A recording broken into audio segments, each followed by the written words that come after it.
Hello tout le monde!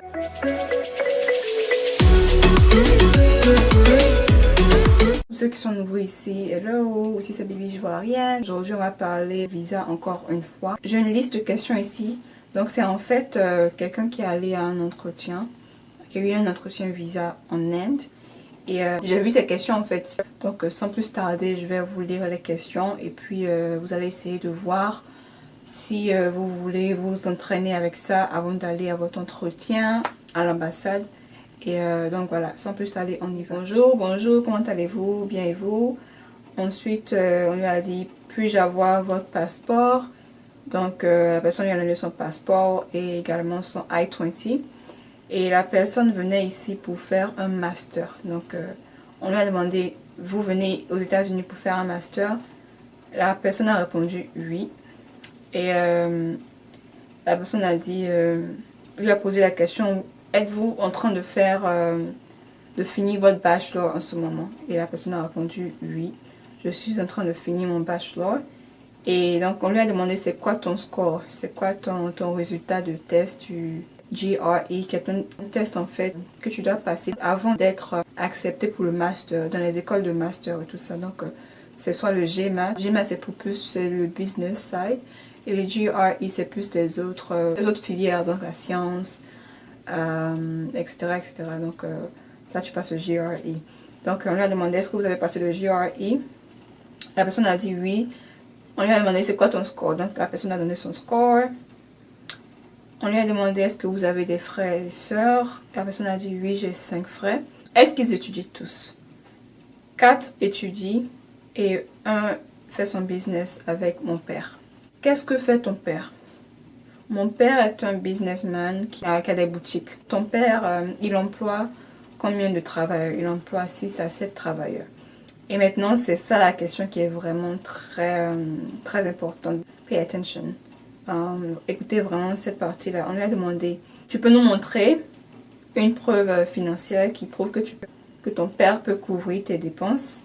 Donc, la personne lui a donné le bank statement, hein, les documents de banque qui prouvent que, voilà, il y a les différents montants qui prouvent que le père peut soutenir son enfant. Et on lui a demandé, je crois qu'il y avait le nom de quelqu'un sur les documents, on lui a demandé qui est cette personne-là.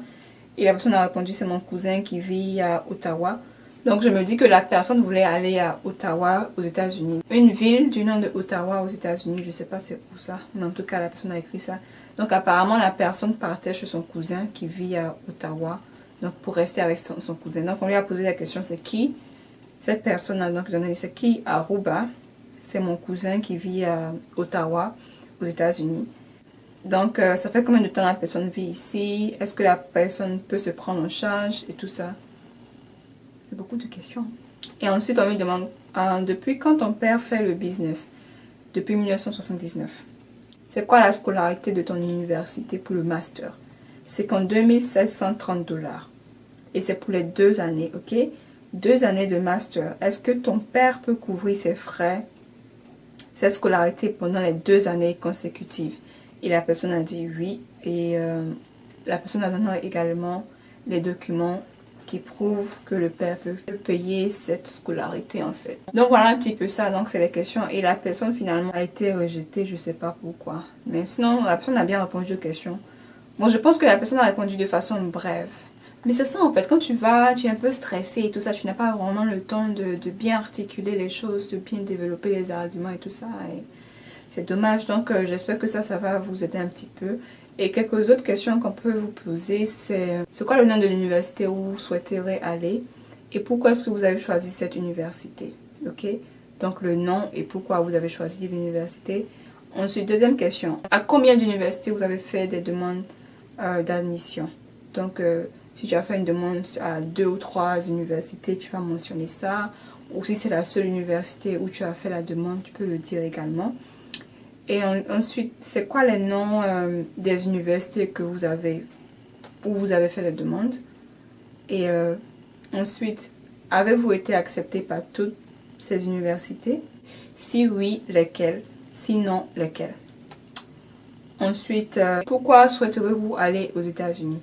Ça, c'est une question qui est vraiment... C'est quoi en fait? Vous savez pourquoi la personne veut aller aux États-Unis, mais vous allez demander encore pourquoi vous voulez aller aux États-Unis. Bien sûr que la personne veut aller bosser, étudier et tout ça. Vous allez poser la question encore, non mais franchement, hein. En tout cas, c'est une question qu'on vous pose tout le temps. Pourquoi souhaiterez-vous aller aux États-Unis?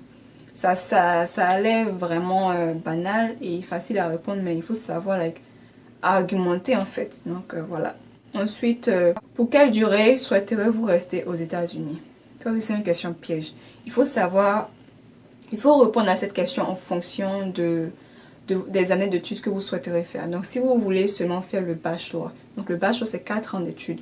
Donc, vous allez dire 4 years, right? Donc, 4 ans. Et après ça, je souhaiterais revenir dans mon pays tout le temps. Donc, je souhaiterais revenir dans mon pays pour le développer, pour partager le savoir que j'ai eu aux États-Unis avec mon pays, ok? Donc voilà la raison pour laquelle je souhaiterais aller étudier. Donc je vais aller étudier pour me former et ensuite revenir pour développer mon pays. Ok. Il faut savoir argumenter un petit peu. Pourquoi vous avez choisi cette université principalement et pas d'autres universités? Ça c'est une question qui revient tout le temps. Et ça, pour répondre à cette question, vous allez devoir argumenter, parler, ok voilà c'est le programme que j'ai choisi, cette filière, elle est vraiment reconnue dans cette université. Etc., etc. Donc voilà, il faut essayer d'argumenter un petit peu quoi. Donc voilà. Comment avez-vous trouvé cette université? How did you find it? Like, comment avez-vous connu cette université? Par l'intermédiaire de quelqu'un, ou vous avez Google le nom, ou etc., etc. Ou bien vous avez une soeur, un frère qui est allé là-bas, qui a étudié là-bas, qui vous a conseillé cette université. Donc c'est quelques idées que vous pouvez utiliser. Voilà, je crois que c'est tout. C'est un petit peu les questions qui reviennent le plus durant les interviews, les entretiens pour le visa américain. Et donc voilà, j'espère que vous allez utiliser ça pour vous préparer avant d'aller dans vos interviews et tout ça.